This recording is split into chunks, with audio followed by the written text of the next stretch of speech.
Hello, in front of me I've got Starsand Island. In this video I'll show you how to use Separator.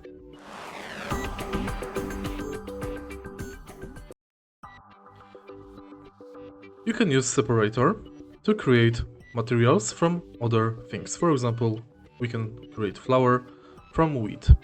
In order to use Separator, firstly make sure you've got Separator blueprint. You can buy it in Zerin's general store. Next, once it's bought, let's go to work table and create the separator.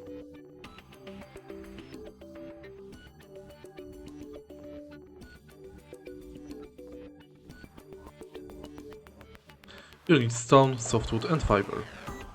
Next, let's go to separator and separate items to create new ones.